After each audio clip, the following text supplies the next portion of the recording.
5, 4, 3, 2, 1, cue. Start, sir. Good evening and welcome to the Indian Express's continuing coverage of the Karnataka Assembly elections on the YouTube channel of the Indian Express all day today. I have with me here my senior colleagues in Delhi, Vandita Mishra and Manoj CG, and Liz Matthew, who's away in Dhaka but has still found the time to be with us today. Thank you so much, Liz.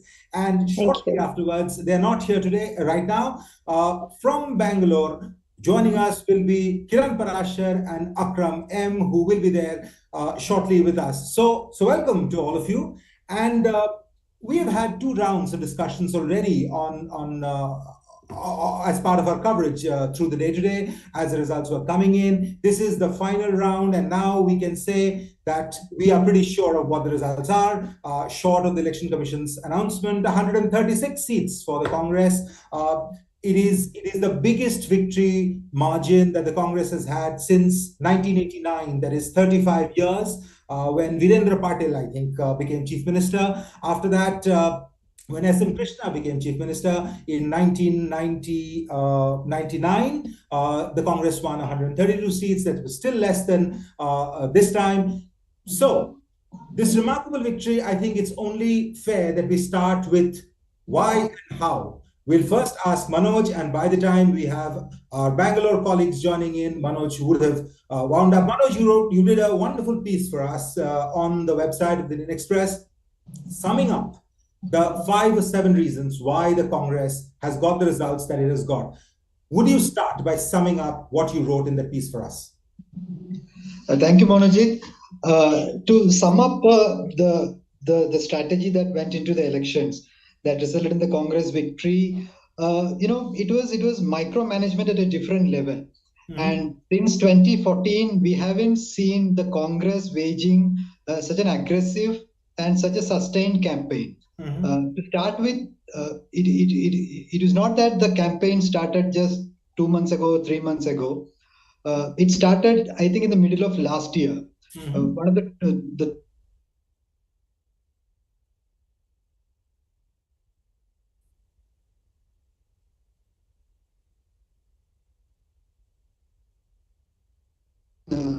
September of last year, when the PCM posters started appearing across Bangalore and other cities. So after that, the big revelation, the charge by contractors associations and some other bodies about corruption in awarding of contracts and all that. So the first of the big plank which the Congress put forth in these elections was the corruption charge, and it went back at least 7-8 months. The second was the 5 guarantees that the Congress promised. Again, there was a sense, there's a feeling in the party that making all these promises in the manifesto just days before polling, it doesn't really work. It gets lost out in the... Manoj, if I may interrupt you, what are these 5 guarantees? If you could quickly sum them up. Yeah, one is this Yuva Nidhi, 3,000 rupees for youngsters. Then this 200 unit of free power, a free bus service for women. So these are the 5 guarantees. A couple of them more. So the idea was that when you make these promises as part of the manifesto, it gets lost in the cacophony of the campaign. So what they did was that they started announcing these guarantees one by one right from January, where the first of the promises, an allowance for women, was announced by Priyanka Gandhi. Then the 200 unit of power was announced by the D.K. Shivakumar and Siddaramaiah when they started that bus yatra. And then the second what they did was that they printed these guarantees in the form of a check and started distributing across Karnataka. And then they kept adding promises. The third one was announced in February, and in March, Rahul Gandhi announced one in Belgavi. And after, in the middle of the campaign, the free bus service for bus ride for women was announced by Rahul again. So all those were put as part of a card, guarantee cards, and delivered to households. So this kind of they had tried this out in Himachal Pradesh also, where announcing a promise to reinstate the old pension scheme, or promising 1 lakh jobs, or this allowance for 1,500 rupees for women of all households. These were announced much before the manifesto came out. So this was a template that they followed in Karnataka as well, and they gave enough time for every promise to percolate down to the electorate. So these two planks, the corruption and the 5 guarantees, it was kind of planned much in advance, and much research was went into this, and how to take it down to the ground level. Correct. And once a campaign, and the another thing the Congress deliberately tried, because every Congress state, there are these factional feuds, fight between 2 leaders and all, and Karnataka was no exception. In fact, it was very deep. There was no love lost for D.K. Shivakumar and Siddaramaiah. Even Congress leaders admitted there was a big gap between them. So from last year, there was a deliberate attempt to show both of them together. In August, when this big birthday bash of Siddaramaiah happened, correct, where there were videos doing the rounds where Rahul nudging D.K. Shivakumar to hug him and all. And after that, during the Bharat Jodo Yatra, both of them walked along with Rahul. So there was this, there was this deliberate attempt to project both of them together, to give that message that there is unity, and to a great extent, the Congress managed to keep the differences within the party, the chief ministerial ambitions and all that, under the radar through the campaign. Through the campaign, they managed to project a kind of unity, which may come undone now that the results are out. That's a different matter, but that the Congress has managed, and the aggressiveness with which the campaign was waged for the last 1 month or so. Then the Congress never did not allow the narrative to slip away from its hands. They hammered the 5 guarantees and the corruption allegation, and stitched their entire campaign around this without letting any sort of distraction derail the campaign. The only one blip perhaps was that when the Congress President Mallikarjun Kharge made that poisonous snake remark, but immediately the damage was sort of contained with him expressing regret and all that. And Mr. Modi, the Prime Minister, tried hard to draw them into a sort of war of words. But the Congress never, got into that and kept it focused on that campaign. So if you speak to the Congress leaders today, they would say this is one of the best campaigns that the party has waged in any state since 2014. It could be a template which can be emulated in other states as well. Correct. So okay, so Manoj, you have outlined very nicely what are the things that the Congress did right. Now, one of the things which we have been writing about and which we've been seeing is also, I'm going to come to Liz and Akram and Kiran in Bangalore about what the BJP did wrong. But I just wanted to go to Vandita right now to ask, we have been, Vandita, you also reported, I have a couple of questions actually for you, both based on your extensive reporting in Southern Karnataka, particularly for about a week. But first, to take off from Manoj's, what Manoj highlighted about the Congress, the anti-incumbency that we have been talking about, it seems quite clear that there was powerful anti-incumbency against the chief minister as well as the BJP government as a whole. So what is your understanding? What role did that play in this spectacular Congress victory? Yeah, so to add to what Manoj was saying, the Congress's guarantees did play a role, but I think what also played a role is the memories of a Congress government and its successful welfare schemes. So the last government, which went out in 2018 under Siddaramaiah, is credited with several good schemes, welfare schemes. What we see in the north happened with Modi, that the Modi government has come out with this array of welfare schemes which are successful. There in Karnataka, it is Siddaramaiah who's given credit for the Indira canteens, for instance, or the free rice ration for BPL families. That's one. The other thing that you're asking about is the anti-incumbency. So far too often, I think we speak and write of anti-incumbency as some kind of a, inevitable law of nature, that everything that goes up must come down. But anti-incumbency is made up of very real issues which cause pain to the ordinary citizen. And I think traveling in Karnataka, I didn't just go to South Karnataka. I went, in fact, I touched three regions: South, coastal, and north. And I think everywhere what came across was two or three things were common. One is this corruption allegation. I think it really did stick to this government, to this BJP government, even given that voters are cynical about all governments and they say all governments are corrupt, yet a distinction was made about this government, that the corruption had reached a level where it was affecting everybody in some way. That is one. Anti-incumbency, apart from corruption, was also hugely made up of price rise. And in price rise, I think the two things that I heard most often were that the price of cylinders has gone up, something like, people would say from about 400 to 1200. And the other is the price of coconut, which has fallen down, crashed. So these two things were the ones that I heard most often. And then, of course, jobs. So anti-incumbency is made up of real live issues, whether it is corruption, it is price rise, or it is jobs. Right. So I'll let me go to our colleagues in Bangalore right now. So Kiran, you have heard Manoj and you have heard Vandita. So basically, what is your understanding sitting from Bangalore? What is your understanding? What is it that the Congress did right? The big picture of this election.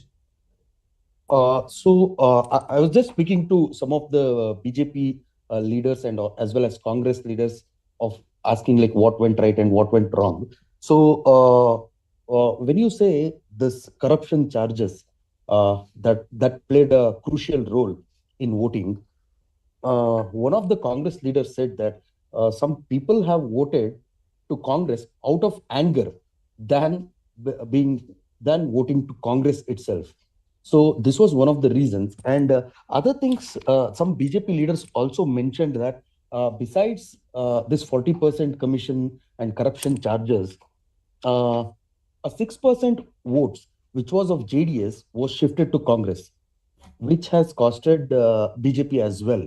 And another thing was that they claim that the narrow, they have found some 15 assembly constituencies where they have got a margin somewhere between 50 to 1,500 votes, where BJP has lost in between 50 to 1,500 votes. Besides that, you see, one price rise was the issue, as well as the internal reservation.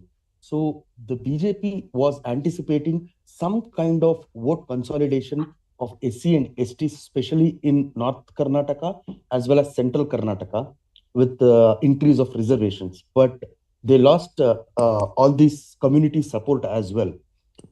That was one of the factors. Most importantly, the party went without a state leader face for the elections. That was one of the biggest blunders. Because this is the first time in Karnataka that BJP was going without a face or a chief minister's face. And the second thing was the corruption. As said, it played a crucial role in this humiliating defeat. Right. Okay, so let me now come to you, Liz. I believe you have to go somewhere. Liz, the big picture again, we have been talking about, and Kiran spoke about what went wrong with the BJP as well, and Manoj and Vandita have spoken about what went right with the Congress. Your understanding, big picture of what went wrong with the BJP here. Yeah, if you just count them, I would say like there are 5 things I thought would be are good enough to say what went wrong with BJP. Mm-hmm. One is the confused leadership. The BJP did not have a very credible face in the state. Correct. Yediyurappa was there, Prime Minister was there, but both of them were not in the fray. They were not coming, to BJP, to guide BJP or to lead BJP post-election.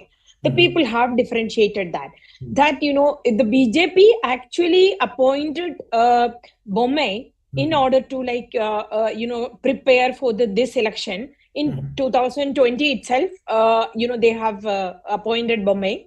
But, somehow Bommai could not gain any popularity or credibility, or he couldn't impress. And, he was supposed to be an honest, that was one, credential that had given to him when he was appointed, and a clean figure. But what happened was, since then, the BJP was, the Congress narrative or the BJP's image itself was kind of, turned with the corruption charges, the 40% commission. So there, that leadership issue was there primarily. Second, the message, the clarity of, there was a lack of clarity in the BJP's message. What exactly BJP, they started on development. A year back itself, the party had made it clear that we will go on development and the report card of Bommai government to election. Hijab, halal, all these issues are not going to help us. The Hindutva is not going to help us in a state like Karnataka, where the caste plays more crucial and significant role in the day-to-day life of a Kannadiga.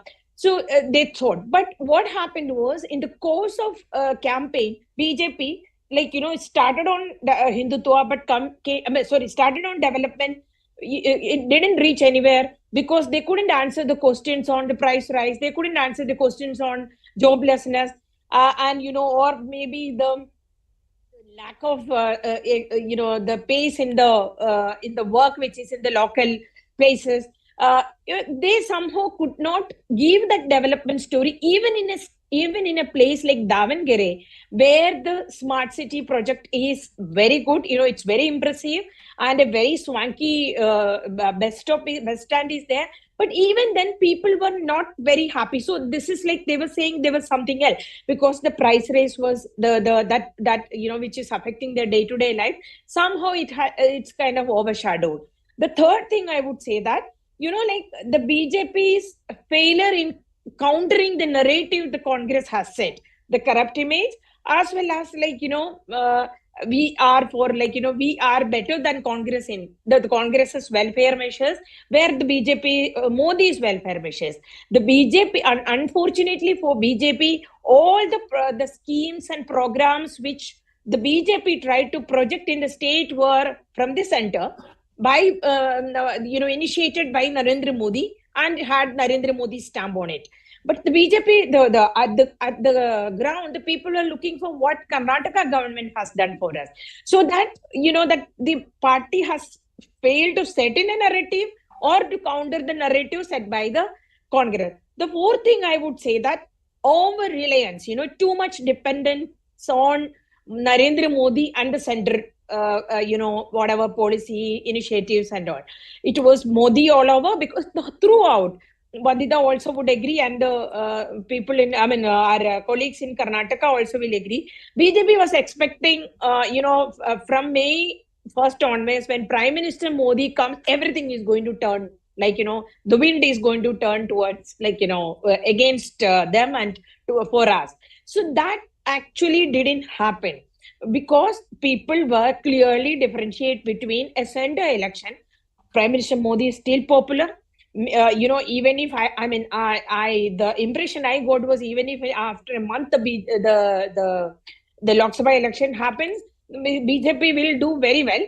But at the same time, the people were not ready to give that leverage to the local BJP in the state. So that over dependence on Modi and the center scheme and the center BJP kind of boomerang. It didn't help BJP at all. The fifth thing I would say, the absence of the BJP's inability to bring up a strong state leadership, second-rung leadership. The party tried to, bring in a generation shift in the ticket distribution. In a way, it was to counter the anti-incumbency also. But at the same, the projection was that we are trying to bring in a generation shift in the party. So they gave up, so they dropped all those veteran leaders. So there also, the first point I said, there also the confusion remained. There was no, if you had to remove the senior leaders or veterans and want to bring in a new leadership, you should have worked from at least 6 months ago. On the eve of election, you are conveying the message to senior leaders like Kishorappa and Jagdish Shettar that you will not get ticket. So, the party which is always in election mode kind of failed to give that kind of a feeling and the clarity for the voters and present day. And Manoj said, the Congress was a united face, united house. In contrast, BJP was a divided house with senior leaders leaving every day. So that even optics didn't play in support of BJP. The last minute BJP tried to again take a piggy ride on the Bajrang Bali issue. There again, the people were saying, the people were asking, where are the answers to our questions about the gas, the cylinders price? There were no answers. No, not a single leader, right from Prime Minister was not even mentioning about it. So the people obviously felt that this is not the way the party should have campaigned. This is not the way party should have projected itself. This is not the way party should have functioned. I think these were the 5 things which worked against the BJP in Karnataka. Okay, so let me get Akram in now. We have said that the Congress's campaign focused on real people's issues, and a fundamental part of that campaign was these 5 guarantees that they did.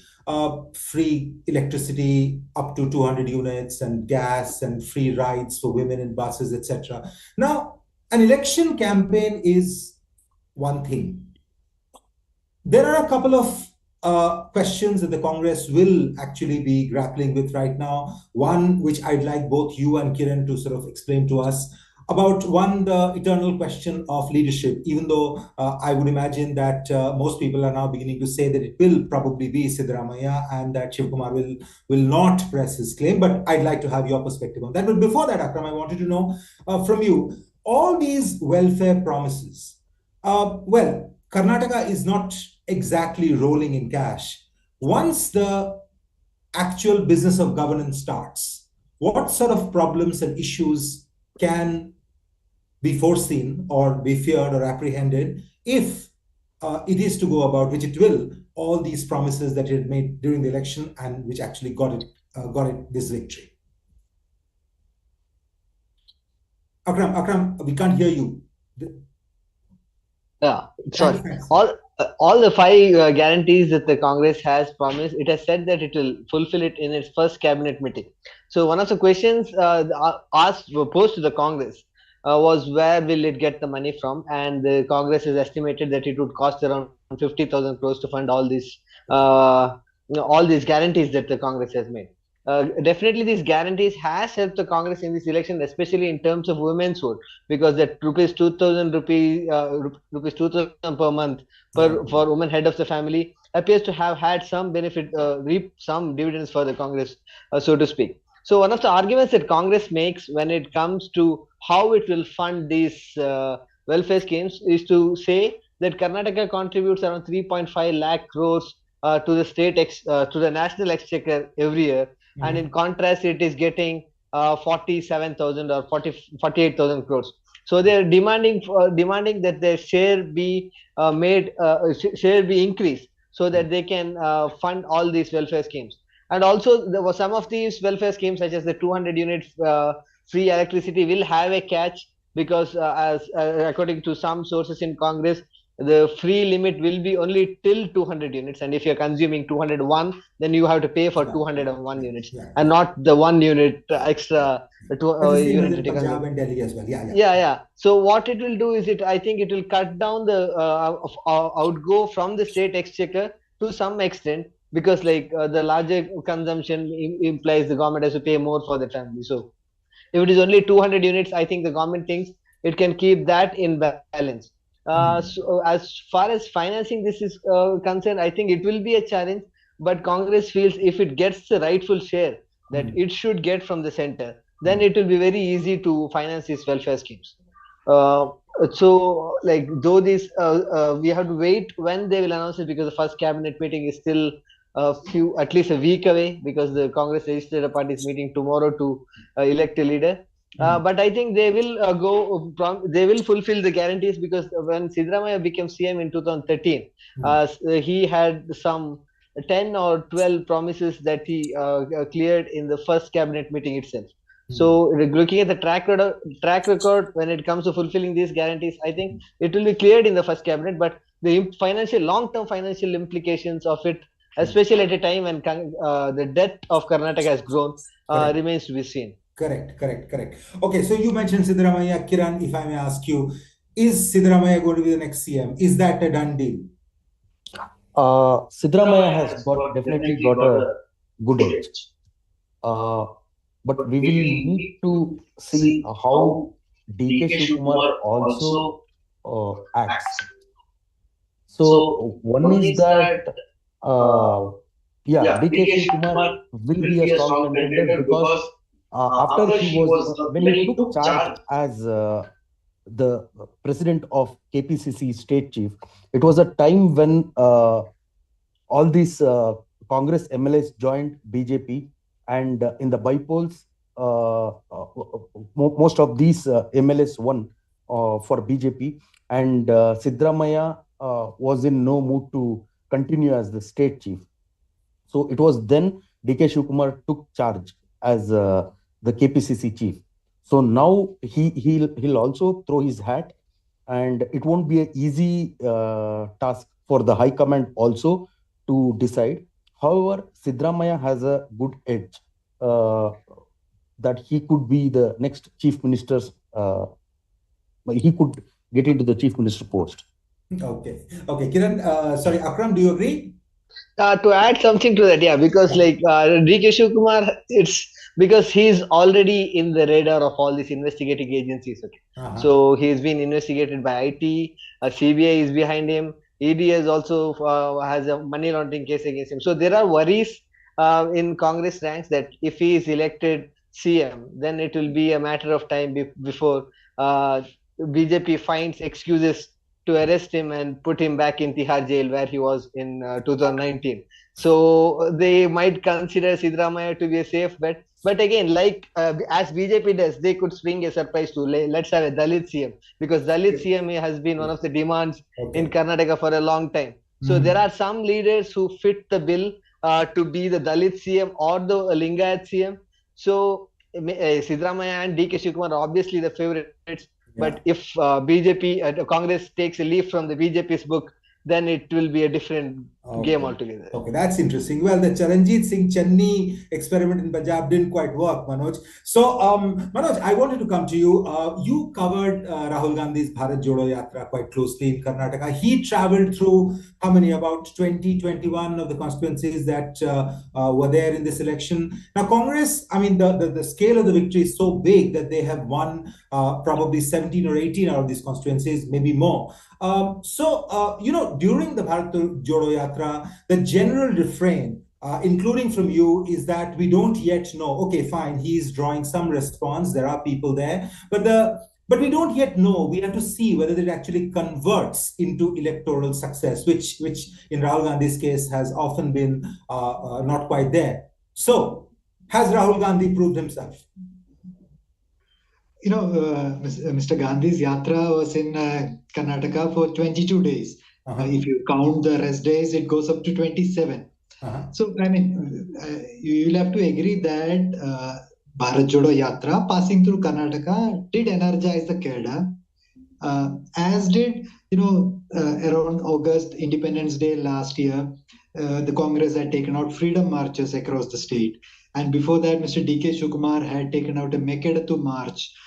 So the Congress through the last year had organized one or other these kind of street oriented programs, and all those programs were aimed at rejuvenating, energizing the cadre and the rank and file. So Rahul Gandhi's yatra did play a role in energizing the cadre, but to extrapolate it to say that it has played a role in the Congress winning so many seats, or that we will have to still debate rather than coming to a conclusion. In the sense, as all of them have already pointed out, there were issues people-centric issues which were debated, which were dominating the narrative, including the guarantees.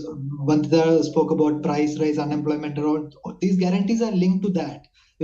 These unemployment allowance, or these 2,000 rupees to every household, this price rise, the rise of the gas prices, all this is linked to those people's issues. Corruption is a perception issue. So when you travel across Karnataka, when you speak to people, it is not just, it is not the yatra, or it is not Mr. Gandhi's or Priyanka Gandhi Vadra's campaign, which came out in that sense. It is these issues which were talked about, which dominated the narrative. And of course, when you go into an election, every party need to be battle ready. How do you ensure a party to be battle ready? In a dormant state, no party can go into an election so energetically. So to charge up the cadre, to give a sense of confidence among them, because Congress, whatever said and done, unlike many of the North Indian states, the Congress is a very vibrant, robust organization in Karnataka. And it has a formidable leadership too. So it was time that the cadre and the local level leaders, the ground level leaders, the middle rung leaders, they were energized and shown a direction, give them a confidence, instill in them a sense of confidence that that the party can win an election. The BJP may be a formidable opponent, but if the party puts its act together, works unitedly, it can win an election. So all these freedom marches, Bharat Jodo Yatra, before that the Mekedatu Yatra, all these were the bus yatras which D.K. Shivakumar and Siddaramaiah took out earlier this year. They traveled together initially, then the seats were divided among them. They traveled across the state, going to almost every constituency. So all these played a role. Of course, all these played a role, and as does the campaign. It's a collective effort. When you can pick and choose that one ingredient was better or the other ingredient was less better. All these, that is why when such a election, when the party wins the election in such a scale, it's always at least the Congress makes it very clear that it's a collective effort. There were so many ingredients put into the mix. So in that sense, yes, the yatra did energize the cadre. Okay. So that's I'm going to ask all of you to give short answers to this, because this is interesting. So Manoj is essentially saying that the Bharat Jodo Yatra did have an impact, but then it also had a state where the Congress already had a strong organizational presence. So as Rahul Gandhi keeps saying, he said in the press conference immediately afterwards, this nafrat ke bazaar mein mohabbat ki dukaan. So maybe the nafrat ka bazaar wasn't that strong. I'm going to come to Vandita on that. This nafrat ka bazaar was probably not as strong in Karnataka as in some of the other places that he did the yatra. But very quickly, what I asked Manoj, I'd ask all of you to sort of respond to that. The impact of the Bharat Jodo Yatra, can you draw a line between the impact of the Bharat Jodo Yatra and this result today? Vandita, first, you. I think I would draw a line. I mean, though, as much as a line can be drawn. But the fact is that in all the conversations with voters that I had in my trip, I asked this question specifically about from people who said they were voting for the Congress on why they were voting. And secondly, I also asked them whether their voting decision was in any way influenced by the Bharat Jodo Yatra. And to my mind, I'm clear that the vast majority, overwhelming majority, said that it was not the Bharat Jodo Yatra that was the decisive factor for them. And I think what was the deciding factor was the completely underwhelming performance of the state BJP government. It was the fact that Siddaramaiah is a pan-state leader that the Congress has.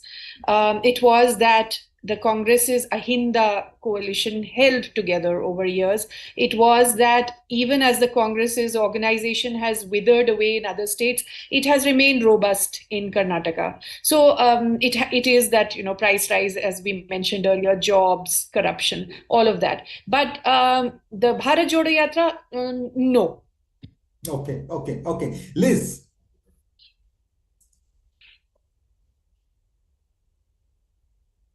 Can't hear you, Liz.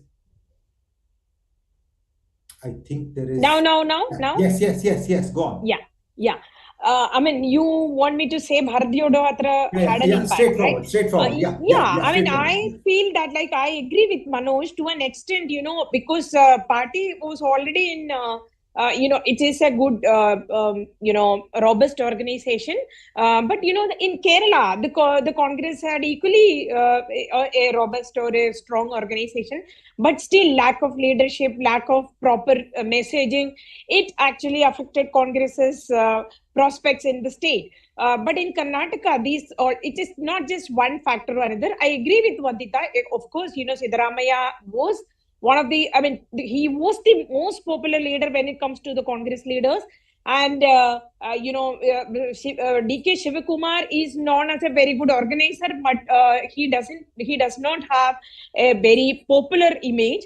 But, without D.K. Shivakumar and without all the other organization work, I don't think the Congress would have made it, because, this kind of a victory was possible because it was a single cohesive unit with clarity in its approach, clarity in its messages, everything. And Rahul Gandhi, I asked Shivakumar, D.K. Shivakumar, when I met him to interview him, I asked him, do you think that, this has helped? He said, of course, because that came at a time when the party started, or kind of it started taking off for their work in terms of like election.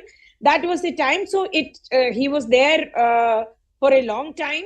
And the message he had, he is popular among the youth there. Of course, the Congress stuck to there in Karnataka. They stuck to the local leadership and local issues. But at the same time, that also the Rahul Gandhi's Bharat Jodo Yatra was not wasted there.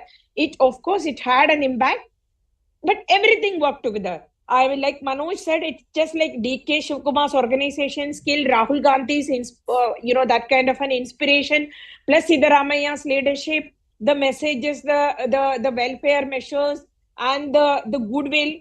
All these worked together, and the party worked on, on one line. I think that was the most important thing. The Congress had credibility in Karnataka during its campaign, which BJP did not have. Okay, so Rahul Gandhi, it had an impact, but not quite. I mean, I've been hoping that at least somebody will sort of say that the Congress was justified in playing that video very early in the morning today on Twitter on, I think, 9 o'clock or 9:30, when, the Congress was still around 108, 109. I am feeling invincible, and a video playing and Rahul Gandhi walking, etc. So I was hoping that one of you would say. So Kiran and Akram, you tell me, what do you think? Kiran first. Yogendra Yadav tweeted saying that Bharat Jodo Yatra impact on Karnataka assembly elections in 21 assembly segments. So he says that in 2018, BJP had managed to get 12 assembly segments, while Congress had got 5 and JDS got 4. Okay. And in these elections, he comes up with a number. Congress has managed to get 17 assembly segments in the same stretch, whereas BJP has got nil. And JDS has got 4. Okay. However, still I differ from his theory, because Congress here fought it like a regional party, because you have 2 faces from a bigger community or a major community of Karnataka who have been traveling, and they did not need any national leaders' support or anything, because these 2 leaders carry their own influence in their own regions. So when we spoke about Mekedatu March also kept an eye to conquer all these old Mysore region votes, which could split into JDS and other parties. So they definitely had a plan, and they did it. And coming back to this Bharat Jodo Yatra, before that, let us also, I think Manoj also spoke about it, that state BJP did not have any popular schemes to project itself. Those people gave advertisements everywhere, but they did not promote the state government schemes. That is also one of the reasons. And the bottom line is, according to what I saw, was it was just like, I love you, but that doesn't mean that I really love you. I hate somebody, so that's why I love you. Okay. That's how it went. More like a negative vote. Okay, Akram. So like when Bharat Jodo Yatra was passing through Raichur last year, there is KPCC working president Satish Jarakili who gives you this most sober analysis of things. He'll be like not very optimistic at all, but he said like what his feeling was like since the elections are still very far away and people's memory is short, I don't think it will have such a great impact.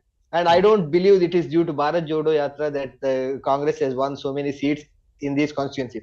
It is a Vokkaliga dominated region through which most and Siddaramaiah's area, that old Mysore region where this yatra went through. And obviously Congress had to perform well because these are the two leaders hailing from this region who has to show that we have made in our territories Congress have performed very well. And when it comes to Raichur and other parts where this yatra went through, that is the bastion of Mallikarjun Kharge. So in that way we can't say it is due to Bharat Jodo Yatra that these parties have won very well. But if we compare the rallies Prime Minister Modi and Rahul Gandhi took, we have a small analysis. So Modi did around 19 rallies from April 29th, the last 10 days of hectic campaigning. And of the 19 constituencies where he rallied, the BJP won 5. And Rahul Gandhi had some 21 rallies and they have won 14. So like if you say whether like in rallies that are close to elections, whether Rahul factor has worked in constituencies, then I can say probably yes. But I don't think Bharat Jodo Yatra had a direct impact on these elections whatsoever. Okay, fantastic. I'm sure all of this will be reflected in your reporting, which you're going to do immediately after this. We shall see it on, and to all our viewers, all of this will be on the Indian Express website, www.indianexpress.com, as well as in the newspapers in the cities that you're in. Vandita, talking of the Prime Minister's campaign, you, in the course of your reporting, you did this wonderful piece about the many kinds of Hindutva in Karnataka and how the Hindutva, the force, interacts with the older force of caste in Karnataka, and how coastal Karnataka is different from somewhere closer to Bangalore and in all the other places that you went. Now, this election result, with now the Congress making gains almost everywhere, would you like to go back, and if I were to ask you to update your story for our website, what would you change or not change? At the risk of sounding immodest, I would not change much. No, absolutely. Yeah. So, because my very strong sense that I got, because Karnataka is not a state that I had visited earlier or covered earlier. And so it was as much a learning experience for me as it was covering the election and writing about it. So I think I was most struck by this, what you just mentioned, the fact that there is no one Hindutva there. There are shades of Hindutva, and you start with the hardest shade of saffron on the coastal belt, and you find that in other states, Hindutva is a different creature, and its appeal has different shades to it. So you find that caste has a much more entrenched and vivid and organized local life and local networks. And in the caste game, the Congress is a very strong player as well, because it has its own coalition to combat, the BJP. So Hindutva is not the only or the strongest game in town. And on the caste turf, the BJP has a very strong opponent in the Congress.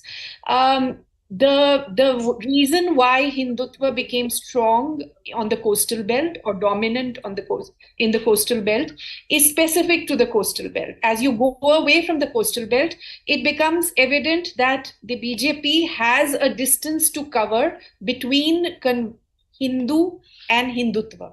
Not everybody who defines themselves as Hindu will also say that they support the BJP's Hindutva. There is a distance between these two. And that distance is there throughout the state outside of the coastal belt. And I think that distance is filled, I think, with, like I said, the very vivid and very organized local life of caste. And, the caste mathas, which basically the Lingayat mathas are spread all across the state. There is a Vokalega matha also, but basically the matha is a Lingayat institution which runs several institutions. They run educational institutions, they run hospitals, they run hostels. Even at the most local level in the village, you have caste associations which, for instance, ease the journeys of local youth to jobs in Bangalore. They are networked into government offices, they are networked into private organizations. So these are the things that are the support structure, and these are the things that then define even voting preferences. The BJP's attempt to flatten that terrain and to impose a Hindu-Muslim divide on it simply did not succeed outside of the coastal belt. On the coastal belt, it has a very long history of mobilizations, which is why it is successful. And also the fact that on the coastal belt, the Muslims are an economically strong community. So in one sense, communalism rode on the back of economic development.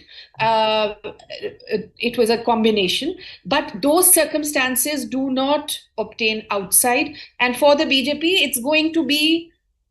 it still has that distance to cover. Correct. Yeah. So now the inevitable question, I'll just follow on from what you said.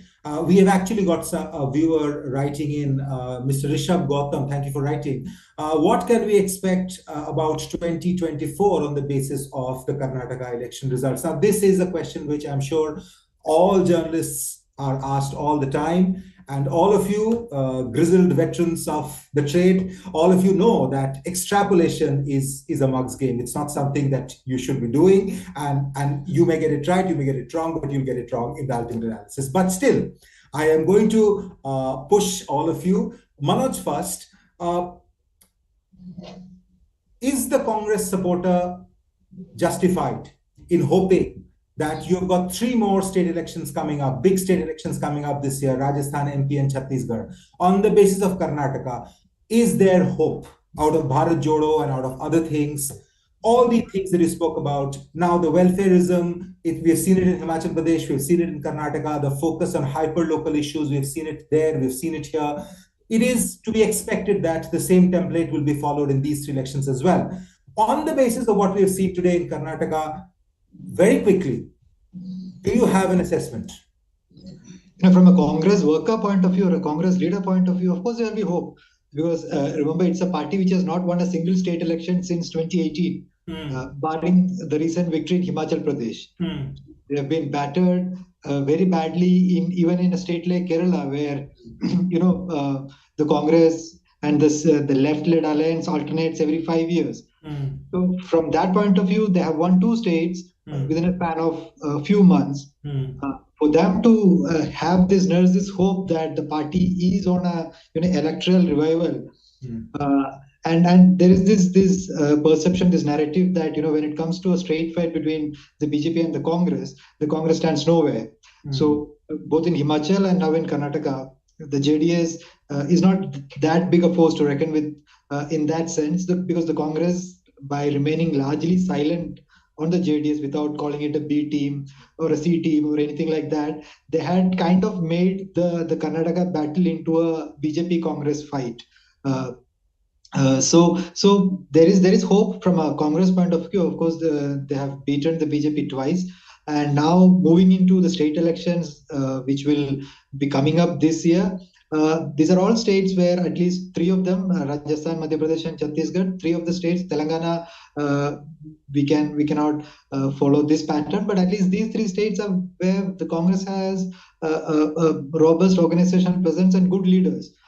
So to follow this template, where wage a hyper-local campaign, keeping the Prime Minister, keeping national issues largely out of the campaign scene, without attacking the Prime Minister or without talking about national issues, but for micromanaging the elections. putting the local leadership and local issues on the forefront. Kiran some time ago was saying that it was like the Congress fought like a regional party. I mean that's a good analogy. The Congress fought like a regional party. The only role the AICC or the High Command had to do was to ensure that there is cohesion. The differences between Siddaramaiah or DK Shivakumar doesn't come out in the open and ruin the electoral effort. So the micromanagement formula, putting the leadership, the local faces in the front and local issues in the front, is a good formula that the Congress should try. It's often said that even the Lok Sabha, if it's broken into 28 state elections, the non-BJP parties stand a chance to win. That's a different ball game. It's a theoretical argument, because in Lok Sabha, it's of course the national issues come into play and the national leadership come into play.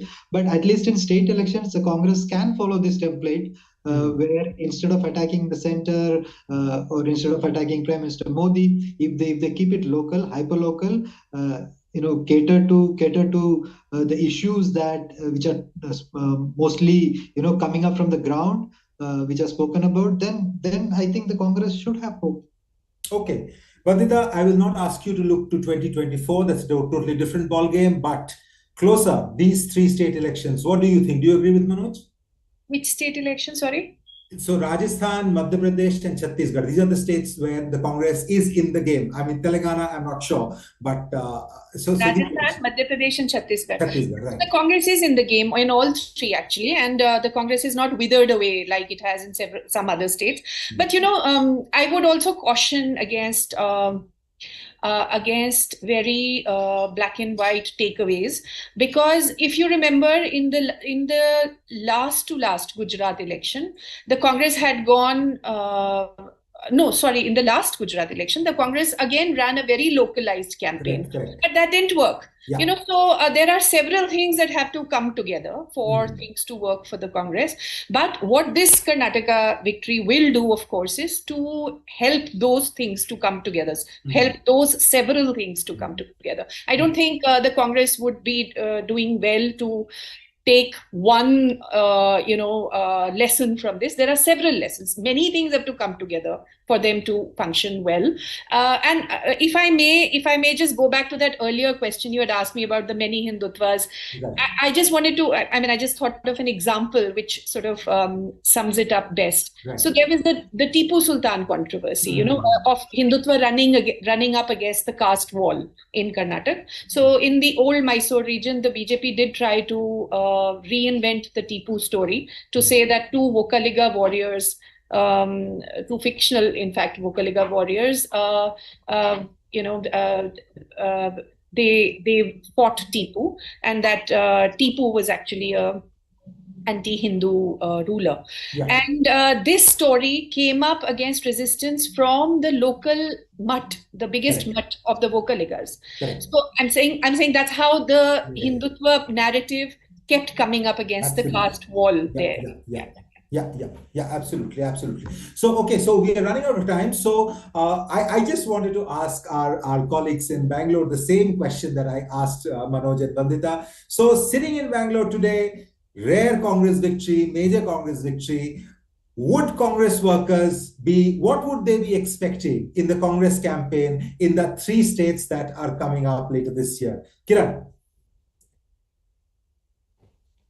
See, issues and planning and strategies for each elections differ from state to state. Yes. And if you see the kind of planning and strategies went through Karnataka elections, the main organizer of all these things was DK Shivakumar, and he had a good think tank, and they had a lot of resources to do it.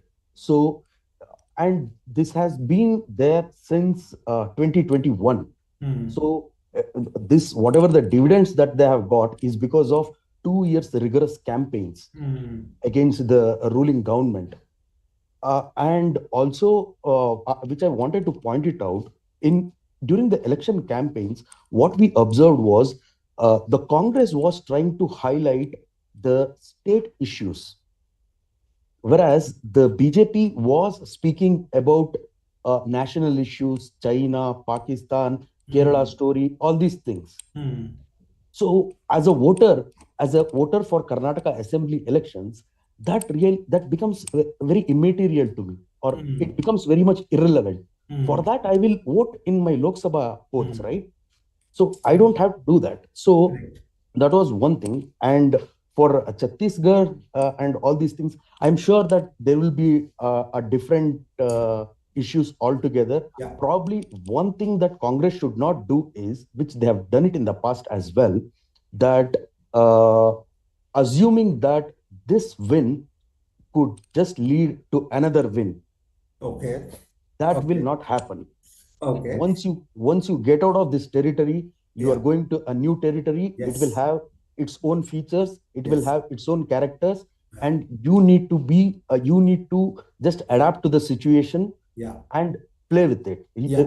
Basically, if I have to tell in the cricket language, you can't be playing the same game or treating the same how you play in Wankhede and in Adelaide, right? Correct. It's a different ball game altogether. Correct. So another day, Sorry, Manoj?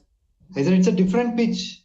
Completely different pitch. Completely different pitch. Will behave differently. And as you say, Mr. Gehlot, Mr. Kamalnath, Mr. Baghel will all have to do a Mr. Shivkumar, and then in their own fields and utilize the situation in their advantage. Akram, last word.